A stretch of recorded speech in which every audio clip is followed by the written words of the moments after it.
Dude,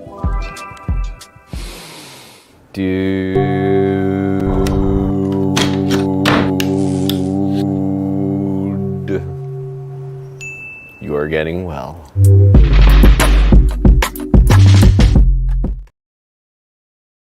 Dude Nation, dudes of all genders, welcome to Dude, You're Getting Well, the podcast where I interview leaders about how they've turned their pain into their purpose and how you can do the same.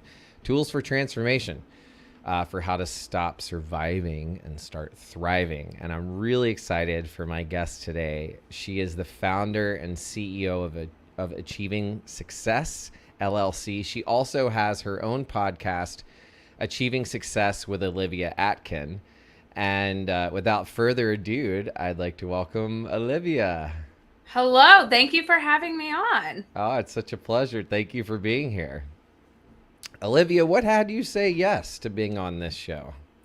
I think getting past your, I don't want to say trauma, but what sometimes holds us all back is so important. And I think it's something that we all, while we're in the thick of it, don't fully realize what's happening or how it might change our perspective either now or in the long run.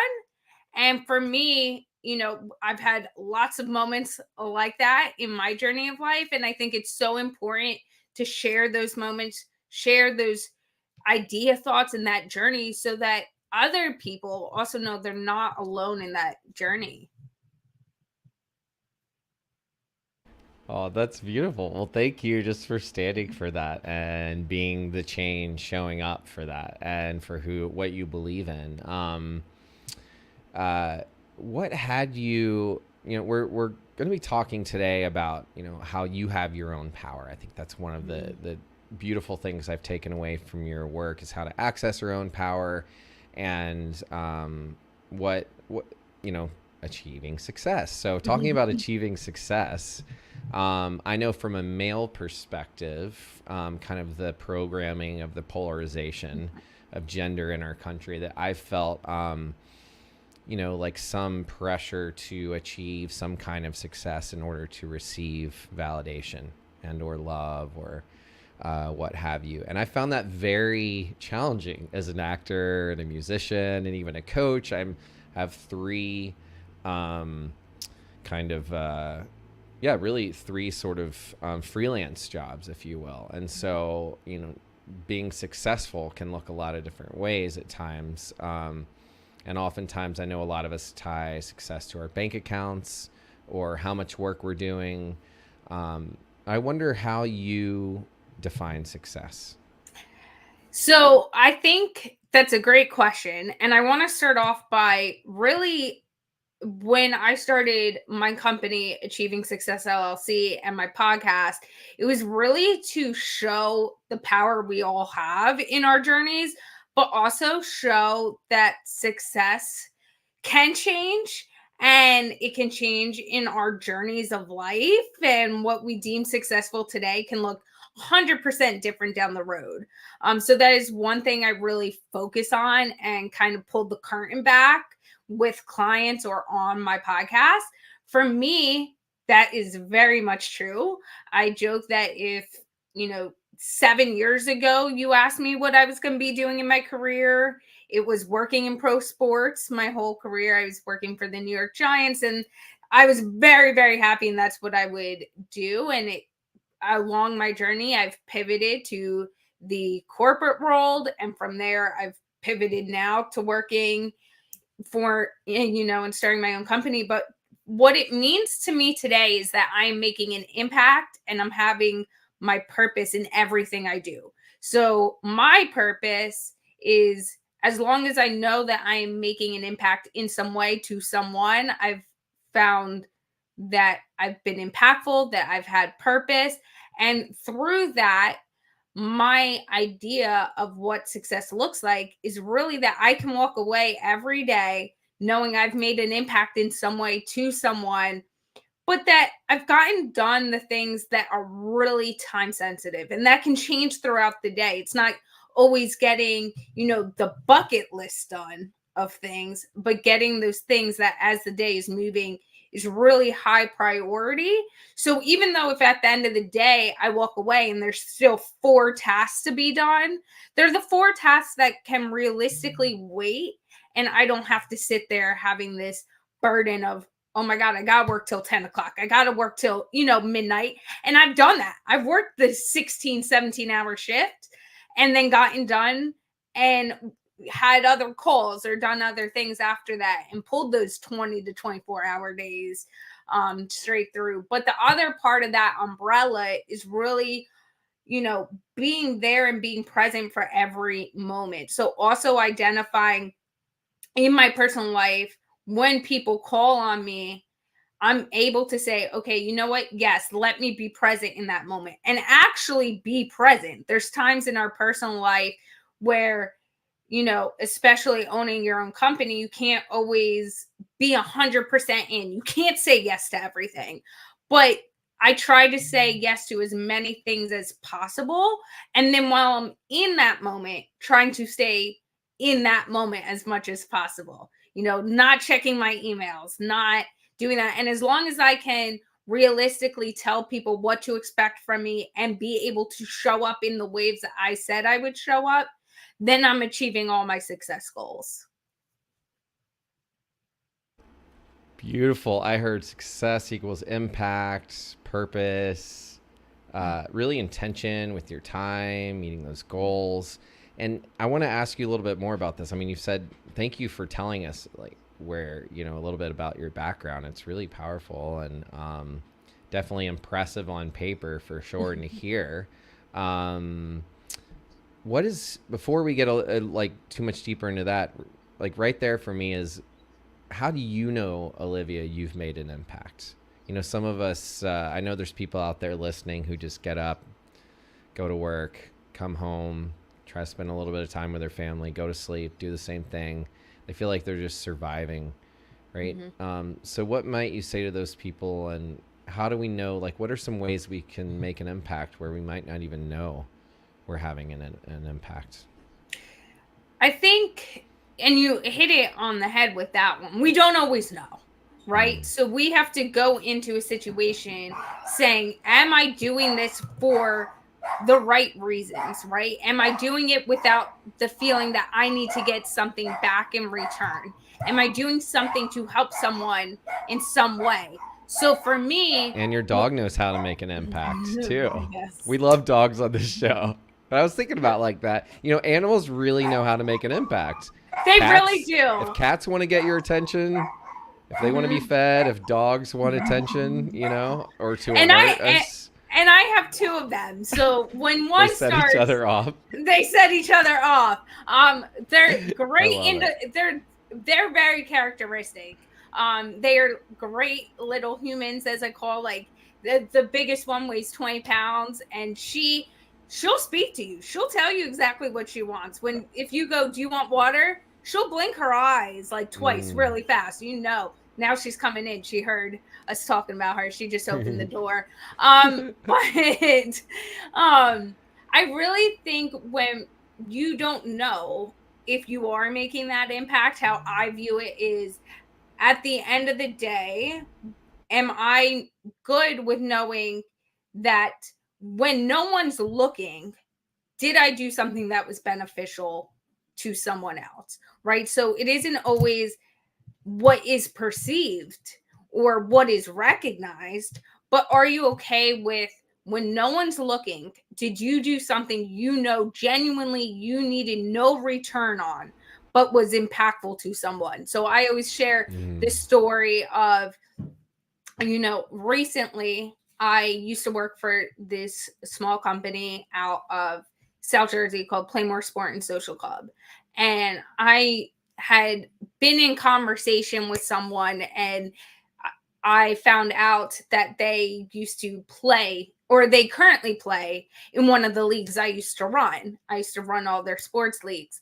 And they were saying how the season just started, and their shirt that they get, because every player on every team in every league gets a shirt. Well, they play basketball, so there's also a number on their shirt, was too big. And as they're telling me this story, I know exactly what happened because I used to run the league and why their shirt, even though they provided a shirt size, was too big. And so I said, you know what? Let me see what I can do. Now, I not talked to that person since. 3 weeks went by and I was working with ownership and they ended up getting the shirt and we were able to make that their customer happy. And because I don't talk to them regularly, I had their address. I drove to their house, dropped the shirt in their mailbox, drove away. Never got a thank you, never got, a message I've received the shirt, this and that. But in that moment, it wasn't about getting the recognition for doing something that I really didn't need to do. They could have contacted the owners themselves. They could have, just lived with it. But I knew that one thing would bring a smile and make them feel a little bit more comfortable when they were playing and when they were interacting with other players. So I did it. So, for me, it's really understanding whether it's a task in your job that by giving a little bit more information, it will help someone else perform better, whether it's giving, that, hey, yeah, I got this. It looks like you're really stressed. I'll take care of it. And just taking care of it. Sometimes it's knowing in yourself that whether you're getting the recognition or not, you were helpful. Well said. Well said. And it reminds me of when I first used to sponsor in 12-step groups. It was I learned something from my sponsor, which was he assigned me to do a daily list of gratitude, which a lot of us hear about, and it works. It's reprogramming your brain to see what's working and what you can be grateful for. And the other one was esteemable acts. And how he defined it is very similar to what you're sharing, is the things that you did for other people, especially when no one noticed, right? Or no one knew about, that you can feel good about yourself. And it's okay to write those down and to talk about it and say, like, I did this, and acknowledge yourself for it. In fact, that's important, so that you don't need to seek that validation from others, and you can just add value. And being of service is such a gift, right? Even like picking up the phone when someone calls can be such an incredible way to add value to someone's life, even if you can't talk, just to pick up the phone, right? And I say that all the time. My friends joke, I'm a big, especially in my different friend groups, they joke that when I'm like the mom of the group, because of my past and working and everything else, I have to manage people, right? So when I worked in professional sports and managed professional athletes, I had to make sure, they had all their information. They had what they needed. So I'm the planner a lot of the times in our friend group, in my different friend groups. And because of my different experiences, my friends are like, oh, Olivia will handle it, or this or that. But I always am the person that when we're talking or trying to make plans or whatever it might be, I'll jump on, I'll FaceTime, I'll call. And it's gotten to know in the people I partner with or my friends, oh, Olivia's just going to call you. And some people at first are like, why are you calling me? Let's just text. And it's one of two things. A lot of times text sometimes can be misconstrued. There can be tone in there that is not true. Also, there's times where you just need the answer right away. That hour-long text conversation to get to the same point a quick 5-minute conversation can have, but it's also programming someone to, at least I've seen it this way, people who FaceTime or talk on the phone, you're also honing your emotional intelligence skills. So body language, tone of voice, being able to read things, which in my time has really helped me because I've gone into environments or Zoom calls or, just a regular phone call. And by the 10 seconds into the call of a client or a friend picking up, I'm like, you know what? Yeah, we had to talk about this, but there's something going on. Are you okay? And then they'll go on, like, even if I can't help them, just that 5-minute venting. And I always also try to remind people, every holiday I reach out to almost every contact in my phone, which is a lot of people. And I send a like happy Thanksgiving, or Labor Day was just passed. So happy Labor Day.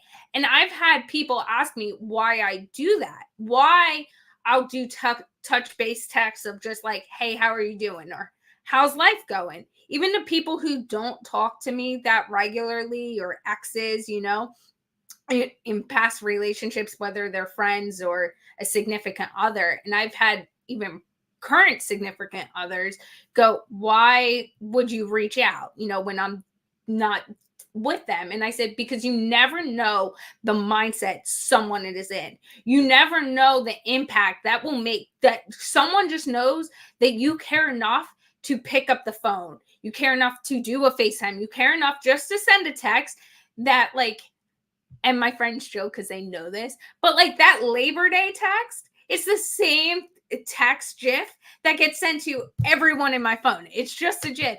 But I've had conversation come out of those GIFs and touch base that with people I haven't talked to in months, or someone go, listen, I'm really going through this. Someone who had been a guest on my podcast, I reached out to on Labor Day, who said, thank you for reaching out.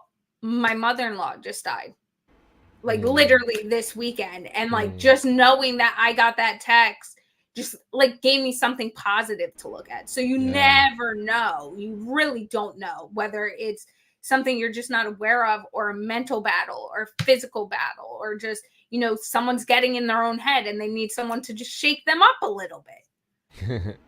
Yeah, that's great. I need that all the time. I remember. So that's why I have a walk with a friend after this, just to kind of have someone else in my world. I've been on tour with my wife for 5 days and another bandmate. You asked, like, why did we go all the way to West Virginia? We actually went all the way to Asheville, North Carolina, which was even further. I think we drove like 2,000 miles, but we probably end up investing about twice as much as we got paid, maybe even more so. And people ask, why do you do this to yourselves? So, because it brings us so much joy, and we get to add so much value to other people's lives as musicians and as artists, and really, business people. I couldn't manage a band or tour without, it's a lot of work and promotion and connections, and also really just community, and creating community intentionally so that it lines up. And the experiences have been phenomenal. Like, in one day to be in polar opposites of the country, politically, geographically, climate wise as well. It's fascinating. And so part of that for me is like remembering, those moments of live music or live interactions between humans are so much more magical for me than anything, any amount of money. Because money still is the energy that comes and goes. And so for me, that's why I do it. And what we're looking at is how to start to generate more income so that we could have financial abundance and creative abundance. How to redefine the music industry that way. So part of how we're creating success is creating our own music festival to teach other artists and empower artists about how to take care of themselves and do that. So I wonder, you've got you have a Achieving Success Academy, if you will. This is your brand. So for anyone who's feeling like, kind of stopped, we were talking a little bit just now about what is success and adding value to people's lives. Well, let me ask you this. This came up for me earlier. Where do you draw the line when adding value to other people's lives? You mentioned you had given like 20 hours, working really, really long days at times. How do you find the balance of like the overachiever or the hero complex, like always giving, always saying yes to people, always being the person someone calls, which is great, but how do you find the balance, right, to start to really nurture yourself? Well, that is so true. And I've definitely been there. Early in my career, when I graduated college I graduated semester early. So December 2016, May 2017, I went a year without taking a day off. And there were times I was commuting an hour and a half each way. So my day would start where I'd be in the car by 6:30. with no traffic, be at work by 8, get done at 5, drive home, pick up, because I was committed to that company I just mentioned, Playmore Sport and Social Club. I would then get done working at the Giants, drive home an hour and a half, take up a game for them, if because I wanted to make sure they were doing well, work till 10 o'clock. And then I was running a few non-for-profits, which I still am a part of. So then I'd have that work. So I'd work until like midnight or later. And I went a year without taking a single day off. And then even sometimes in 2022, or even, today, for example, I have calls till 6, 7 o'clock at night. Tomorrow, I have a few after work calls for boards I sit on. Where I draw the line is I've gotten to a point in my life, especially in 2022, we're almost done 2023, so really in 2023, where I hit this moment of, where am I bringing value? Not just value to myself, but also value to the organizations that I'm a part of, the friend groups I'm a part of. Where's that being reciprocated? So it's really hard, sometimes, especially when starting out your career, people are like, you got to be that person there that's in first, out last, like this, that, and the next, right?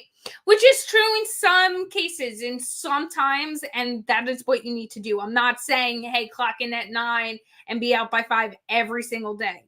If there's a deadline and someone gives you something, last minute, sometimes you need to be the team leader and step up and just make sure it's done. But what's really important is making sure and owning your power of no.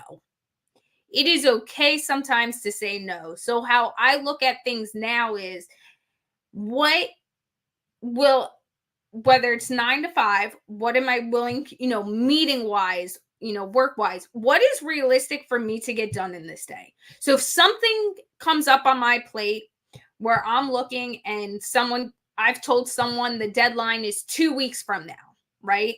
I just had a meeting 9 a.m. They signed a contract. I said, listen, typically this process, I'll deliver your report or, whatever it is based on 3 weeks from now. Then they turn around and they're like, we want it tomorrow. And I'm like, okay, do you really need it tomorrow? How much hour and time is this going to be? What is my commitment? And then I respond accordingly. Listen, yes, that's doable. Yeah, if it's a coaching call, let's get on a coaching call. I can do it tomorrow. I can squeeze you in.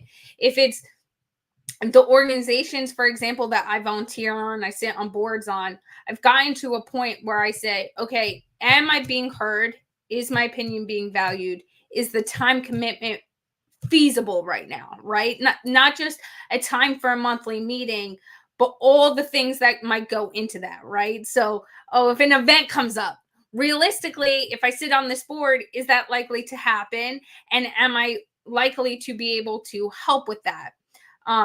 And so for me, I look at it as, I have to say no if I'm going to get too exhausted, if I'm not going to be able to help and dive in and really bring value to them, because that's why people are asking me to get involved too.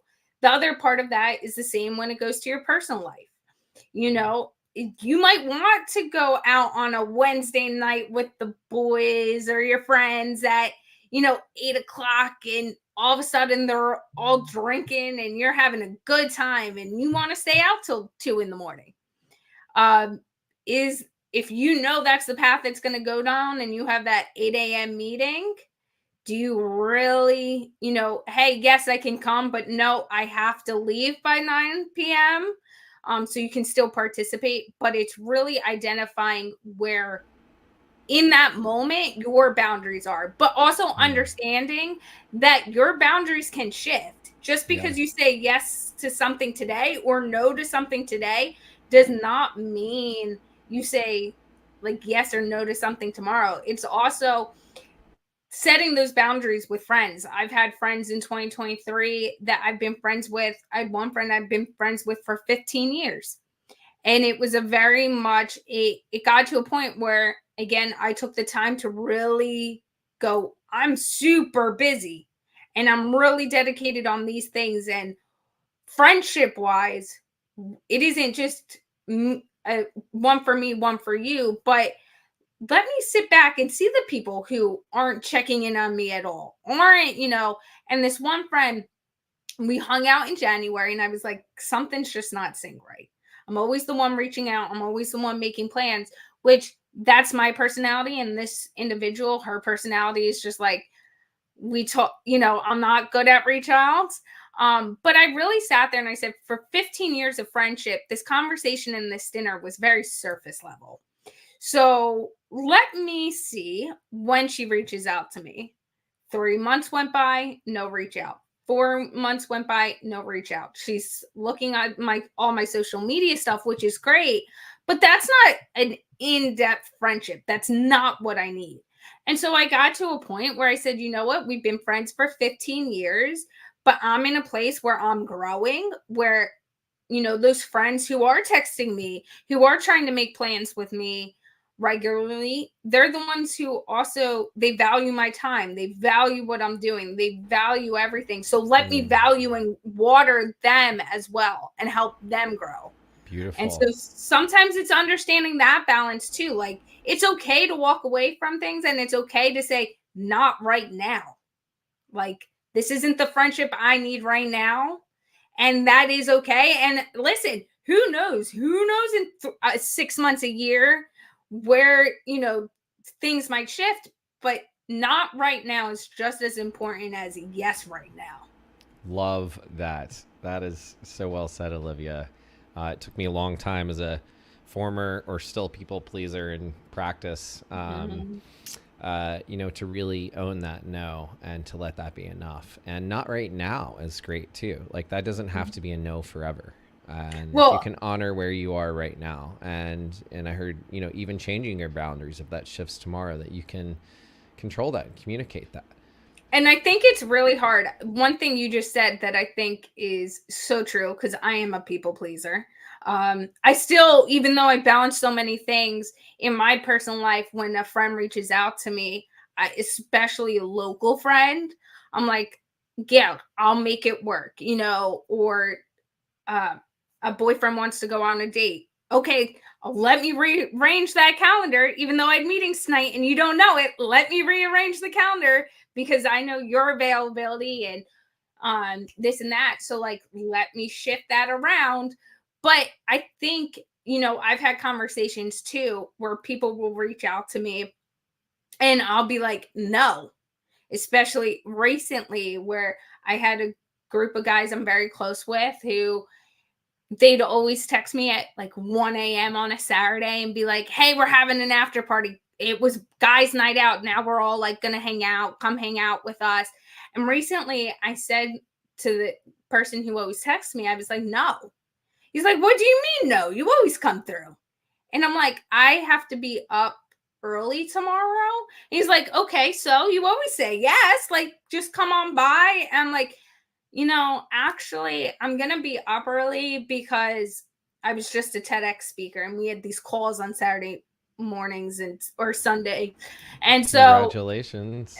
Thank you. So I was like, I wanted to, going through that experience, be present, really get as much as I can, especially because that is such a special moment and journey to go down.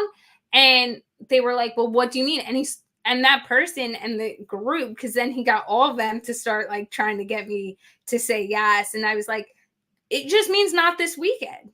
That doesn't mean I'm mad at any of you. That doesn't mean, there's something else going on, whatever it might mean. It just means not right now. And sometimes it's hard for people, especially that example where they're so, for almost 5 years, anytime that group of guys went out, especially in the summer, because they have a pool at their house and I love swimming. So they know I'm coming out.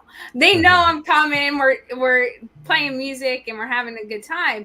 But because of that, they didn't even know how to respond to my no, or understand why I might be saying no, even though it was something really positive. They couldn't take that in because they didn't know how to react. So in those moments, as a people pleaser, you have to understand that some people have gotten so accustomed to you saying yes that sometimes when that no comes up, their response might also just be because they don't know how to react to it. And you have to give yourself grace, but also give them grace in the moment in time that they might just not know how to respond to you, and then let grow from there. Yeah, I can really relate to that too. And that really speaks. I mean, I remember when I stopped drinking and I had friends like that and they were like, "What do you mean? Like, we're the alcoholics. Why are you not drinking?" And I was like, "Well, it's not working for me anymore right now, at least. You know, I'm not saying this forever." And they like it got weird. Some of our friendships got weird. They got weird. I was like, "Dudes, we can just hang out like a little earlier. Like, I still really want to see you. I even come by the bar sometimes." And they'd be like, "Oh, I'm just drinking water tonight." And I was like, "Well, you're allowed to drink just because I'm here." Like, and you know, they had clearly been drinking, but they were trying to like be something. And I just had compassion for them. Like every time they'd call me, they'd tell me how much they had to drink or not drink. And I was like, "Dude, I just want to know how you are. I don't need to talk about alcohol." And I got that it was just my presence around that shift in our relationship. And, you know, also when you stop people pleasing, people stop being pleased. And if you're used to being in a dance with someone and suddenly you take a different step out, it you know, it can throw off the equilibrium for a minute. So I love that you really are talking about right now. And, you know, I love that we're talking about boundaries today. I hope this is, if this is resonating with any of you, please comment and please subscribe here so that you can be the first to get these amazing tools that and value that Olivia's dropping here for us today. Olivia, I want to be sure to make some time for you today to talk about around your brand of achieving success, right? Because I know you've put a lot of thought and care, and you have an extraordinary background through sports and management and business. It sounds like you've really built the life, you know, created the life that you have today. If someone's going through a period, either they're suffering or they feel stuck or they just are hitting that glass ceiling, what are some of the pillars of success that you recommend to people? Like, what are the things if a new client's coming to you, what are some of those key aspects that we might look at together? So the first thing when someone comes to me and they're struggling, the first thing I like to dive in and really have the conversation around is it something that is environmental? When I say that, I mean, is it something you cannot control, right? You were part of a mass layoff. There was a death in the family, you know, any of those things that are totally outside your control.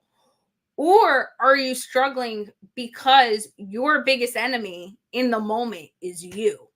So are you struggling because you're getting in your own way? And so the very first thing I do is have that conversation with any client when they come to me and we're in a call of, tell me about it. Tell me what's going on in the experience. And I really listen. And it's listening not just to the words coming out of the mouth, but again, that body language, the tone of voice when certain words are being used. What are those certain words? And then we go down two roads. Well, how can we look at if it's environmental, that environmental situation, and look at and pivot in a positive direction? How can we change that negative words or tones we're using around that environmental situation into positive, right? So I'm going to use a death in a family. So someone passes away. I no longer have any of my 4 grandparents. So looking at, yeah, that's really sad, but what are all the things that person taught me? What are all the things, those moments, those, you know, the legacy they left behind? Those are the conversations let's have. Let's figure out ways to remember them. Let's figure out, you know, whether it's in the small things or larger things. How can we still, you know, it's fall time now, so the holidays are coming up. How we can still incorporate those presents, especially for the younger people in the family, to maybe still make them a part of the holidays. What is a tradition they did that we can still be doing? When we go down the path of your biggest enemy ends up being you, it's okay, how are you becoming your enemy? Is it with the fear, anxiety, doubt, pressure? Like, what is playing a role in there? How can we, are you getting in your own way with something? Is it, again, coming up with strategies because you need to pivot your plan? Like, what is going on there? And we dive into that, and then we really sit down and, come up, if it's coming up with a new plan and pivoting, what can those new plans be? But also, how are we looking at that light? I think no matter the environment, looking at a situation differently and sometimes taking the step back, right? I want to emphasize something here. When we're struggling, everyone deserves to have their moment and their feelings and feel validated. So, first step in anything, and I even do it sometimes with myself, is like, something rough is happening, a breakup, an argument with someone, you're just feeling like what you're doing is not working. I give myself, if it's late in the day, I'll give myself till middle of the day next day. But if it's like daytime, I'll be like, okay, when I wake up, I till the end of the day, feel anything I want to feel. When I wake up tomorrow, it's fighting mode. Let's go. Let's push forward. It's a new day. And so I let myself sit with those feelings. Know it's okay. I tell people I work with, like, own it. Be like, yeah, my feelings are valid. This is what I'm feeling. And make people feel comfortable enough to have that discussion. And then once you get through that, okay, it's a new day. Let's regroup. Let's refocus and push through it and not dwell too much on what's happening. There's only so much we can control. So what way do you want to control it? That is so well said. So beautiful. It really, I was writing down a lot of notes when you were talking about this and how to really show up for yourself here. I also just had a small audio issue, so I'm not sure what happened, but as long as you can hear me, we're still good, right? I can hear you. You're good.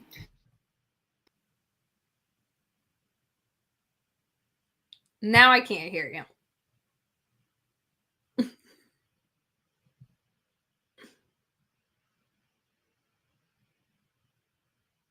You're muted.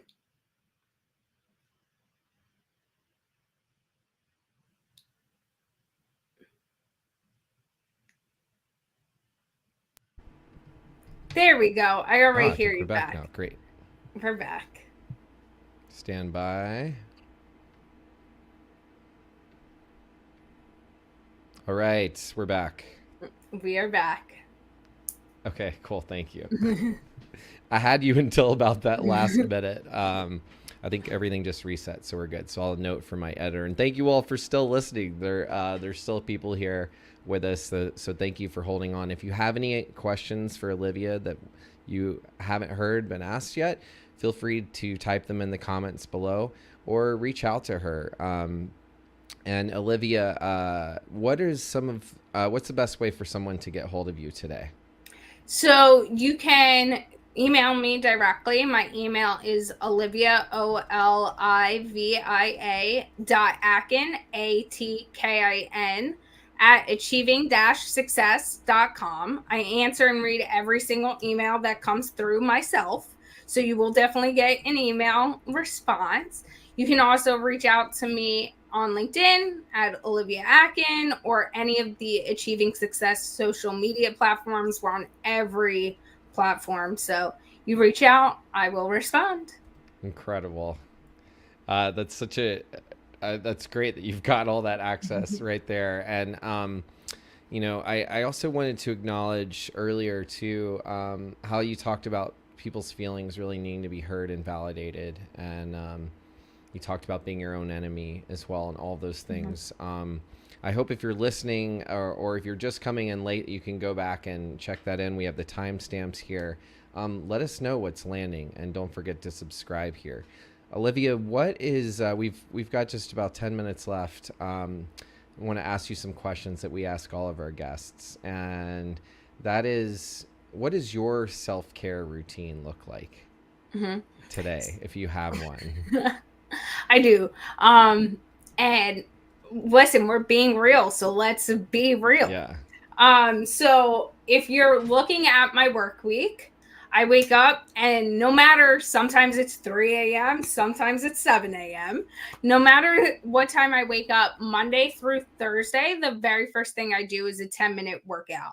Just, roll out of bed, do a quick little workout. So mentally, I know I've done it for the day. So if I can't do anything else, at least I got that 10 minutes in. Then as a former swimmer myself, I love bodies of water. So it's Yeah. like sitting, whether that's in a pool or in a bathtub, sitting and really getting that like 10, 15 minutes of just regrouping mentally and just being able to relax and not trying to think about anything work related. Or for example, I'm the maid of honor, but I'm also best friends with the groom of a wedding I'm in November. So there's lots of things coming down that because I'm best friends with both of them. So it's not thinking about those calls. It's not thinking about whatever it might be. It's just getting focused, using that to, sometimes ideas pop in my head while I'm sitting there, then getting going with the day, answering emails, figuring out, I have a handwritten planner in addition to every meeting that gets scheduled in my calendar. Everything gets put in the planner. So I know from a personal task to a professional meeting or task I have to get done, it is in there and I can mark it down. So that way, as the day is pivoting, I know how to adjust. I know what's still on the plate. I know every card I have to try to balance, right? And then as we end the day, I really do try to, with meetings, at least 2 or 3 days a week. I say 3, but sometimes it's really 2. Get done by 5 o'clock and be able to have dinner with friends or family, be able to decompress, watch TV. We just had a holiday weekend. So on holiday weekends, I set a strong boundary, no work, and I get to relax or go out and just say yes to all that personal stuff. That sounds like a great routine, and it's a little bit of action each day. Like no matter what, you're still like checking those boxes, which I think is great. Like quality, not quantity, consistency, right? I really hear that too. We had a question from Abby Callahan who wanted to know what's our take on the simplicity of taking action, quote unquote. Is it easy and we overthink it? I'll let you, being the guest here, why don't you answer that? What comes up for you there, Olivia, hearing this question? Thank you, Abby, for asking. Well, thank you for the question. And I want to really emphasize that can change, right? A task, an action can be really daunting and it can hold a lot of weight with what we have in it, right? And what we have to do. We'll take my friend's wedding. A bridal shower that I'm throwing for her can be very daunting. You have to find the location. You have to, do all the planning. You have to invite everyone, make sure if people are coming in from out of town, like you have to think about every step. That can be like hard and we're overthinking it, but we're overthinking it because you care about someone and, all these things. When I look at a task like that, where the overall action is pretty big, the way I get around overthinking it is by taking a step back and saying, what are all the small milestones we can break it into, right? So now, okay, finding a venue, getting the guest list, buying all the decorations. Well, now me overthinking, like, oh my God, I need to get this done in like 3 weeks and I have no time. Well, okay, if I conquer one of those every 2 days, pretty easy. It's, it's those small things. And now I'm less stressed too. So I think it's looking at actions in different perspectives and will help us not overthink things and get in our own way. Yeah, I think that's so well said. And every productivity hack or anything, even in Debtors Anonymous. I like to use 12-step groups because they're just so phenomenal to me, because like no one's really in charge, and yet they work so well with some of the most, unwell of us people. And in Debtors Anonymous, one of the things that I looked at going there, because as an artist, I took on the artist's suffering mindset for a long time. So that's what showed up. So I was like, I'm great at suffering, getting by. And it took me, so creating wealth was like really challenging for me. Even when I was making six figures, it just like slipped through, spent it right away. Part of Debtors Anonymous is like, if you have like a lot of debt, for example, like where do you start? It can feel so crippling. And so, I think over 80% of our nation is in, 5-6 figures of credit card debt.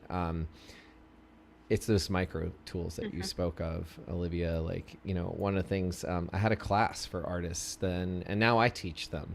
And one of the mindset shifts around finances was, well, you can actually call your credit card company and ask them to reduce your interest rate. You could pay $3 today, and that is better than anything. You just take a micro action. And what's one little thing? And if you can break that down, even the smallest task is moving the needle forward. For clients who are interested in meditating newly, and we overthink, just sit down and meditate, and then we overthink, and we're like, oh, that was terrible, and I suck at meditating, I'm never going to do this again. I encourage people just to sit for 3 minutes, and no matter what your experience was, just celebrate that you sat down, and then do it again the next day. Like, it could just start there, right? So I love that you do just 10 minutes even is inspiring to me.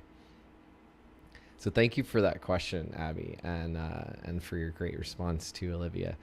Couple more questions here before we go. Oh, and we're right at that mark. Do you have 3 minutes, Olivia? Yes. Okay, great.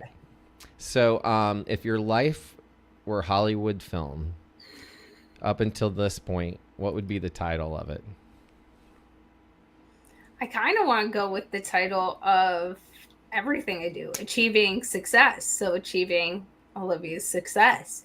Again, I think due to my experiences, it's that moving needle. And I think I've had so many different stories in my life, whether it was an athlete and setting records, to managing athletes, to going into corporate, being a professor. I think it really, achieving your own success and having your own success journey, I think that's the most relatable thing, because we all grow every single day, right? Nothing's stagnant. So how do we grow, and what's the impact we want to make? I love it. And congratulations too. I mean, I'm just inspired by hearing you say that. The other part of so Achieving Success, the movie. So if your best friend were to name this film, what might they name it? Like the one that knows you the best behind the closed curtain. Well, a lot of my friends say my life is I am the person that just never runs out of time, because it really stems from, I never when someone comes to me with, hey, let's do this, or I have this problem, no matter what is going on in my life, I figure out where to put it in my schedule, because it's really important to them. And there's things I take on that I know a short period of time, a few months, whether it's a few days or a few months, will make my life more stressful. But in the long run, it will add value to my experiences and my journey. So I am the one who really sits down and never says no to an opportunity right off the bat. And so for some of my friends who know me well, it would just, I think, be a play on the fact that I figure out a way to get it all done. Wow. That's powerful. Like a sorceress, a magi of sorts. It's like we could all use your program. Getting it all done. Wow. And if you could give the world, I skipped over one thing. Who would you, so you could cast anyone in Hollywood as your parents. Who would you cast as your parents in this film about your life? That is really hard, because there's some people, like, you have your Denzel Washington. I find him, Matthew McConaughey, so insightful and beyond their acting careers. You know, could have them both. You could have like two gay listen, dads, I would have and it's like, them. yeah, I mean, I love, someone like Priyanka Chopra, because I feel like she really, again, tries to relate with different individuals, goes above and beyond. Selena Gomez, I mean, she's like my age, but she does a lot of things behind the scenes that people don't know about, that she doesn't need credit for. Yeah. And I think so. To me, there's so many actors and actresses, you look at Dwayne "The Rock" Johnson, that are just unbelievable. It's hard to decide. I love that answer. I'll give it to you. And lastly, if you could give the world one gift today, if you could just all give us one thing and wave that magic wand, what would you give us? I think I would give you grace. I think in today's temperature, we all need to remember sometimes to give ourselves grace for how we're handling a situation, but also give other people grace, and understand that there might be a reason behind someone's perspective and why they're acting in a certain way that we don't even know about. So whether it's lack of knowledge or just a different upbringing or a different perspective because of their journey, sometimes it's, especially in today, it's giving everyone grace because we just don't know. Thank you for that. And if we all had that gift of grace, what do you see us all doing? I feel like I think if you look at all of us, I think we'd be a lot more accepting of each other. And I think we would see a lot more of commonality between each other and our experiences and our viewpoints on things, because sometimes when we're talking, we want to get our point across so much that we sometimes tune everything out around us and see maybe what someone is really trying to say, and they just might not be saying it right. So, or in the way we're going to perceive it. So I think there'd be a lot more communication, a lot more of connectivity in our environment. Beautiful. Well, thank you so much, Olivia, for helping all of us dudes getting well out there. And thank you all again for listening. Be sure to follow Olivia Atkin at Achieving Success in the podcast, Achieving Success with Olivia Atkin. And if you want to get in touch with her and you still can't figure it out, you can reach out to me and I'm happy to connect you. Olivia, thank you for your time and adding so much value to my life and all of our listeners. And we even had a listener, Abby Callahan, was from Central Indiana. She said much love from there. So thank you for everyone for listening. And if you haven't, click that subscribe button on the podcast or here on YouTube or wherever you're watching. Go ahead and do so now. And Olivia, have a beautiful day. Thank you so much. Thank you for having me on. Oh, I'm so grateful. And for all of you who are listening now too, know that this podcast will be out fresh, dropping the episode next week, and you can count on seeing some beautiful clips from this and Olivia in the near future. So